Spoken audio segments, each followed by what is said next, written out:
पुष्पिन जी, जो बात अर्नब कह रहे हैं वो कह रहे हैं कि ऐसा क्यों होता है जब हम सब एक साथ आकर राष्ट्र की बात करते हैं, राष्ट्र के साथ खड़े हैं, तो ये सहूलियत के हिसाब से होता है कि कभी तो आपको देश की अदालतों पर भरोसा है और कभी कोई ऐसा फैसला है जिस पर आप देश की अदालत पर सवाल उठाएं, कभी आप अपनी सहूलियत के हिसाब से डेमोक्रेसी पर यकीन करते हैं, कभी आप अपनी सहूलियत के हिसाब से उसी लोकतंत्र पर सवाल उठाते हैं, कभी कॉन्स्टिट्यूशन की बात करते हैं, कभी उसी कॉन्स्टिट्यूशन पर सवाल उठाते हैं। देखिए सोहेल भाई, मुझे लगता है कि ये गिरोह है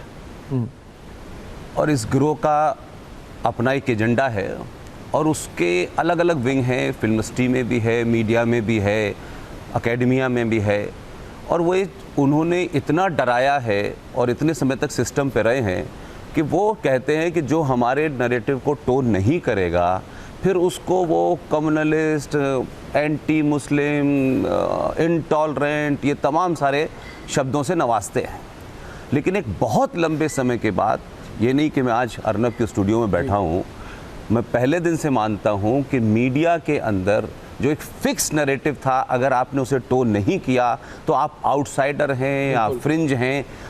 नरेश, इस पूरी लड़ाई में जो सबसे बड़ा रोल है अर्नब गोस्वामी का, कि जब वो कहीं और भी थे तब भी उनका एटीट्यूड दूसरा था, और जब रिपब्लिक को लॉन्च किया उन्होंने तो पूरे देश में एक नया नैरेटिव खड़ा हुआ और तब पता चला कि इस देश के अंदर 90% लोग नेशनलिस्ट हैं, लेकिन उनको कोई फोरम नहीं मिलता था, इसलिए वो एक्सप्रेस नहीं कर पाते। कहते हैं साइलेंट मेजॉरिटी। हाँ, वो साइलेंट मेजॉरिटी। लेकिन जैसे मैं दो छोटी छोटी बात कहना चाहता हूँ कि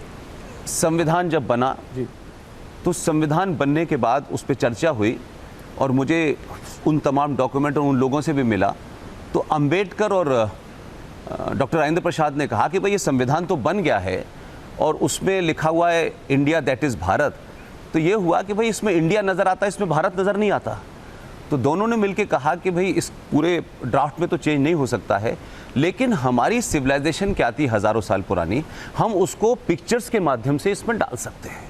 और दोनों के बीच में ये बातचीत हुई और उसके बाद नंदलाल बोस शांति निकेतन में उनसे बात की और उसमें कुछ चित्र बने।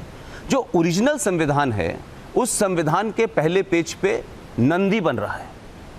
उस संविधान के 5वें पेज पे भगवान राम, लक्ष्मण और माँ सीता बन रही हैं, उसमें रानी लक्ष्मीबाई है, उसमें सुभाष हैं, उसमें शिवाजी हैं। तो ये चित्र बन गए, सब कुछ हो गया, वो कॉपी आ भी गई, लेकिन उसके बाद फिर कैसे खामोशी से वो सारे चित्र आपने निकाल दिए। ऐसे ही एक दूसरी घटना है कि जिस वक्त देश आज़ाद हुआ और 15 अगस्त 1947 को ये बात हुई कि भाई साहब नेहरू जी जब आज़ादी की घोषणा करेंगे, तो नेहरू जी ने ही पटेल जी से कहा कि भाई उसके बाद वंदे मातरम होना चाहिए। तो पटेल साहब ने बॉम्बे में एक बहुत बड़े म्यूजिशियन से बात की, वो उस वक्त वहाँ नहीं थे, फिर मद्रास बात की उन्होंने, और उन्होंने कहा कि मैं चाहता हूँ कि जब भारत की आज़ादी की घोषणा हो तो भारत के संसद में वंदे मातरम होना चाहिए। तो सोचिए कि कितने बड़े लोग रहे होंगे। उन्होंने सरदार पटेल को टेलीफोन पे कहा कि मैं आऊँगा और वंदे मातरम गाऊँगा, लेकिन मेरी एक शर्त यह है कि मैं खंडित भारत में खंडित वंदे मातरम नहीं गाऊँगा। और सरदार पटेल ने उनसे कुछ कहा नहीं, बस जहाज़ भेजा और वो आए और संसद में जब आज़ादी की घोषणा हुई उसके बाद वो गए और उन्होंने 9.25 मिनट में 22 पंक्तियों का पूरा वंदे मातरम गाया। लेकिन जब आज़ाद भारत की संसद में पूरा वंदे मातरम गाया गया, फिर किसके दबाव में आपने उस वंदे मातरम का सिर्फ एक पैरा गाया जाता है? तो ये कुछ ऐसा नहीं है कि नया, ये शुरू से था